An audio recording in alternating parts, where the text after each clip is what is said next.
Good morning, good afternoon, and good evening, friends. Welcome to another episode of the Marketing Your Practice podcast. In today's episode, we're going to talk all about what you and your practice can learn from the kind of businesses right now that are actually thriving as well. But before we get into that, I want to share a little story, remind myself and remind you of a lesson that I've learned in this last week. Now, we are currently here in Melbourne in stage 4. We're in lockdown. Now, that means that I've been able to spend a whole bunch less time in my practice. I'm going in 3, maybe 4 hours a week, and we're only allowed to see kind of emergency cases. Now, I don't want to get into all of that kind of stuff and bitch and whinge and complain about that. What I have been doing instead of that is I've worked on replacing 2 websites, and I've shifted the hosting of my podcast over to a new host. Now, this will mean absolutely nothing to you. It doesn't change any of your listening experience at all. But it does mean there are some things in the background down in the future that I'll be able to do that'll be kind of cool and fun. Now, in the process of doing that, we came across a few hurdles. Some of you might have realized last week for a little while, I released an episode that had absolutely no words in it. It had the background track through it, 12 minutes of pretty much silence almost. Now, this is a little embarrassing. It's a little frustrating. Now, I wish I could tell you that I was cool, calm, and collected through all of this, but I wasn't. I got cranky, I got overwhelmed, I jumped into that world of this is all too hard. And of course it's not. The one thing I know is that when we're dealing with technology and when we're dealing with change, there's always hurdles. It's not a matter of if there will be mistakes and muck-ups, it's a matter of when, and it's really a matter of how do we cope with it? This concept, like I talked about before, the lesson is that sometimes shit happens. Now, in researching and putting together today's episode, I was looking through different cases of people who were in great disgrace and bounced right back again. 2 that kind of popped up one was Martha Stewart. Now, Martha Stewart was America's, maybe still is, America's sweetheart. But what I didn't realize was is that she was America's first ever self-made female billionaire. Now, if you don't know the story, within a couple of years after her company going public, she was arrested. She was put in jail on fraud and a bunch of other things there. She served a whole bunch of time in jail. Now, she might have been forgiven for crawling under a rock and never been seen again, but she didn't do that. From the moment that she was let out of jail, she went straight back to work again. She returned her company back to profitability within 12 months. She got back onto the board, and I think she's even the chief of the board right now. Another great case there too is Steve Jobs. At the age of 23, he was a multi-millionaire. He employed to help take Apple to the next level. He brought in a whole bunch of Fortune 500 CEOs. Within 3 years of employing those, they sacked him. They sacked him from his own company. Now again, he might have been forgiven for crawling in under a rock and never been seen again, but he didn't. He started a whole new company called Next, which Apple ended up buying. He ended up back the president of the company again, and probably, or possibly right now, you're listening to this episode maybe on an Apple device, or maybe you're watching this video on an Apple computer. So it's not a matter of if we'll run into challenges, it's just a matter of when as well. And what we do after these challenges come, can we learn from it and can we move on as well? And so I want to remind you, in this journey of you moving forwards, of implementing new things, trying video, perhaps you're playing with Instagram Reels at the moment, or maybe you're on TikTok, and maybe you do some things that make you look a bit kind of dorky or douchey or silly or flat out unprofessional, like releasing a podcast that has no words in it there too. These things will happen. Smile, learn from it, and then absolutely move on. Now, as I said at the beginning of this episode, what I wanted to talk with you a little bit about also today is what can we learn from the businesses right now during these worldwide changes that are actually thriving? Because in any time throughout history, when we look at times of great depressions, when we look at times of great wars, when there is economic breakdowns, there are always some businesses that thrive in these times. And we can absolutely learn from those. And if we're to implement some of these learnings into our practice now, then I think it can probably help growth in your practice now, or at the very least when things start to return back to whatever normal is, it means that you can hit the ground running. Now, of course, who's not doing great at the moment? We can see that certainly hospitality is having a really hard time. None of us can travel. It's very difficult to go out to restaurants. And so they're having a really hard time. They're trying to improvise and find new ways of delivering their services in around it. Many of us as small businesses are having a hard time. As I mentioned beforehand, our practice at the moment is down probably 70, maybe 80%, because we just can't see the people. I'm not allowed in there, and I've got very strict rulings around who am I allowed to see and under what circumstances I'm allowed to see them. So who's thriving at the moment? I'm sure you've heard the stories of Zoom and how well they're doing. Amazon is knocking it out of the park. If you happen to be selling face masks or hand sanitizers, those groups there are doing really well.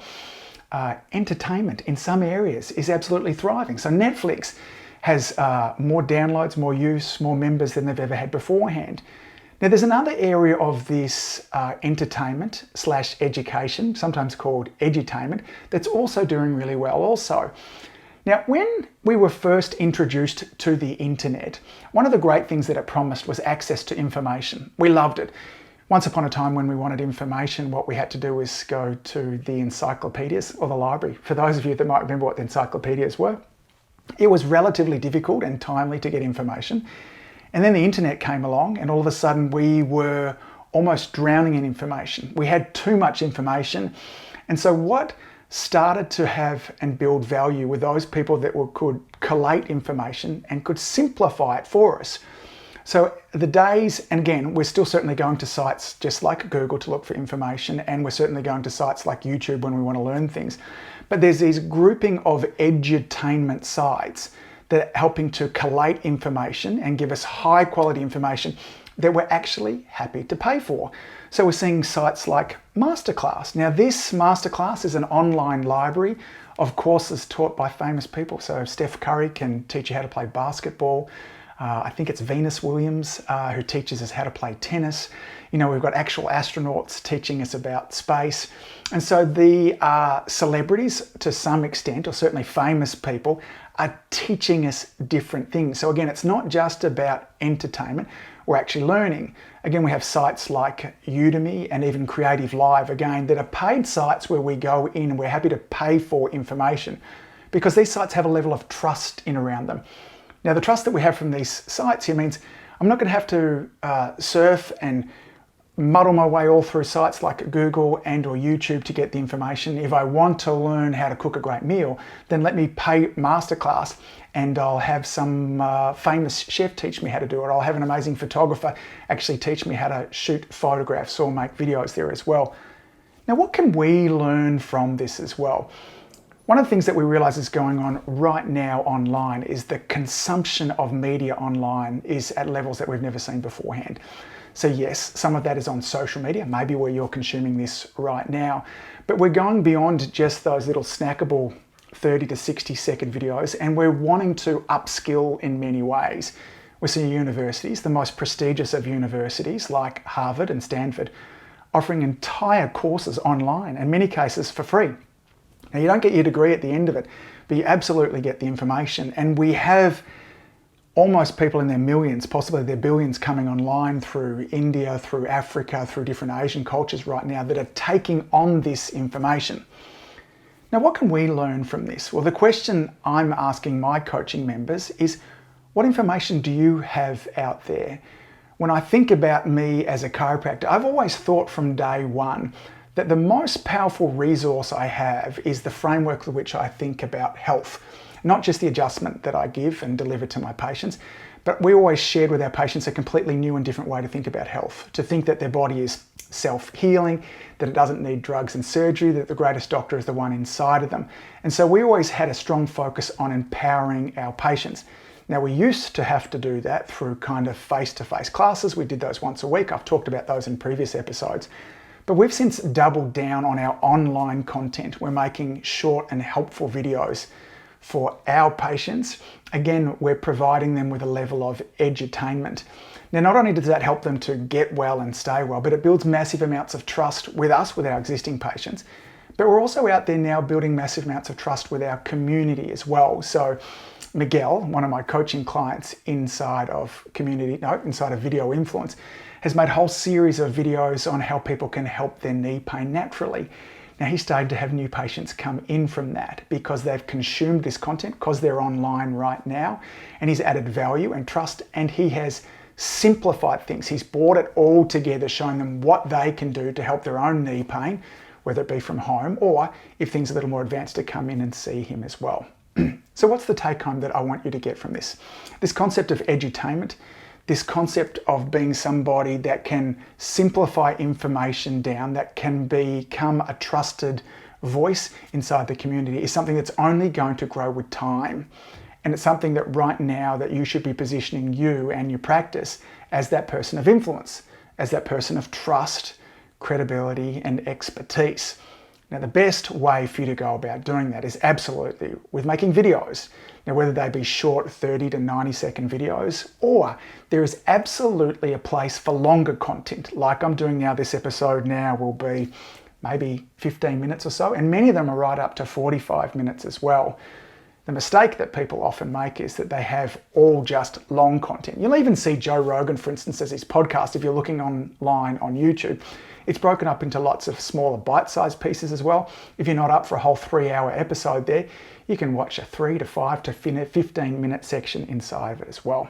So the business models that are thriving right now are those that absolutely have an online component. I'm not suggesting, and again, I've said this in previous episodes as well, that you trade in your whole brick and mortar business and become an online business. That's like starting a brand new business. And I know there's plenty of people online that'd like to tell you that that's really simple to do. It's not. Just swapping a podcast from one host to another, and I'm experienced with this stuff, I ran into some hurdles there as well.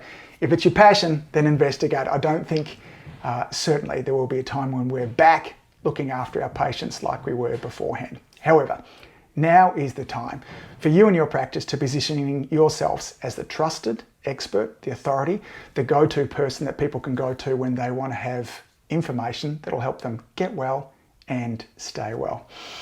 Until next time, friends, thanks for all that you do. Keep saving lives. Okay, I look forward to seeing you back here on the next episode. Love you lots. Bye. If you enjoyed listening to this podcast, you have to come and check out the Community Influencer Program. It's my monthly coaching program where we take all this material and I'll work one-on-one with you to apply, implement, systematize, and help guide you and your practice to the next level. Now you can join me over at adiomedia.com/join. That's adiomedia.com/join. I'd love to see you in there.